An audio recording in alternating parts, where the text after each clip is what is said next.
कुचिंडारे आयुष्मान योजनार शुभारंभ। संबलपुर जिला कुचिंडा ब्लॉक 5टी प्राथमिक स्वास्थ्य केन्द्र में 17 गोटी पंचायत और कुचिंडा एनएसी हिताधिकारी को नहीं स्वास्थ्य कार्ड बंटनर शुभारंभ हो जाइछि।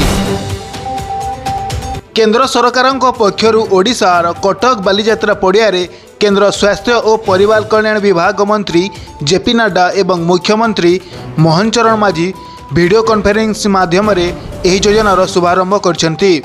कुचिंडा ब्लॉक और एनएसी 425 हिताधिकारी को आयुष्मान भारत प्रधानमंत्री जन आरोग्य योजना, गोपबंधु जन आरोग्य योजना एवं आयुष्मान वयोवंदना योजना माध्यम स्वास्थ्य कार्ड बंटन करा जायथिबा बेले परवर्ती समय रे समस्त को यही योजना रे शामिल कराजिबार कार्यक्रम रही बोली कुचिंडा वीडियो जयंत साहू कहते। बक्समा, चंद्रीमाल, कुलेगढ़, कुटराचुआ, हाड़ीपाली और कुचिंडा एनएसी को नहीं कुटराचुआ होइथिबा कार्यक्रम रे पंचायत समिति उपाध्यक्षा रश्मिता नायक, जिला परिषद सभ्य Ajit Mahapatra, BDO Jayant Sahu, Kuntura medical officer doctor Ishwar Munda, तहसीलदार मिताली मधुस्मिता दोलई, विधायक प्रतिनिधि सुशील कर, एमपी प्रतिनिधि लोरीना पटेल प्रमुख जोगदे हिताधिकारी को कार्ड प्रदान करते। देखो एक ओडिशा पे एक ऐतिहासिक दिन स्वास्थ्य क्षेत्र में आयुष्मान भारत प्रधानमंत्री जन आरोग्य योजना, गोबंधु जन आरोग्य योजना एवं आयुष्मान भारत वयोवंदना योजना आज शुभारंभ होती।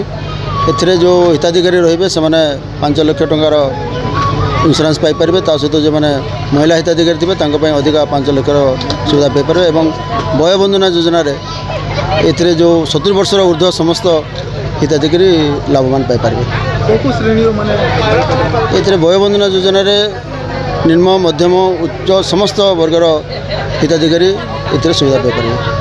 आज ओडिशा राज्य पाई एक ऐतिहासिक दिवस भाव में परिगणित निश्चित भाव में हम आपण मैंने जानते आज आयुष्मान भारत प्रधानमंत्री जन आरोग्य योजना, गोपबंधु जन आरोग्य योजना एवं तत्सहित आयुष्मान वयोवंदन योजना ये 3टी स्वास्थ्य सेवा क्षेत्र में एक बड़ योजना भारतवर्षर सरकार एवं ओडिशा सरकार मिलित आनुकूल्य आज ओडिशा प्रदेश रे इटा लागू है जहाद्वारा ओडिशा प्रदेश 3,46,000 ऊर्ध्व एकक व्यक्तित्व यही चिकित्सा सेवा पाइबे जहाद्वारा स्वास्थ्य सेवा क्षेत्र में एक बड़ परिवर्तन निश्चित भाव में आसिबो। तत्सहित आपणकर 1,03,00,000 परिवार अंतर्भुक्त होगा सहित ओडिशा प्रदेश 23 लाख वयोज्येष्ठ व्यक्तित्व यही योजना द्वारा लाभान्वित हेबे।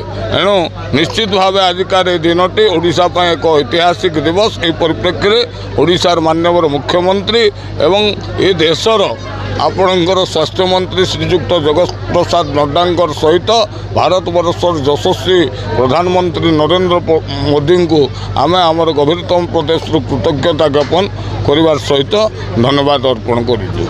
आम आज आसी आयुष्मान कार्ड जो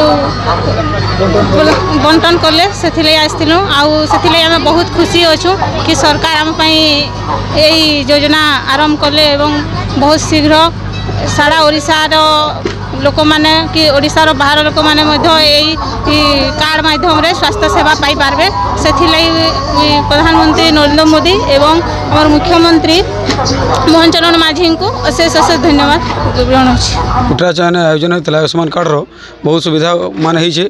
गरीब धनी के असुविधा पाऊले डाक्तखाना जीवार आवार लगे बहुत असुविधा होता। आम ये कार्डटा पाइलु कहीं बोले आमर असुविधा लगे सुविधा करागला। गरीब दुकान हैरान होते।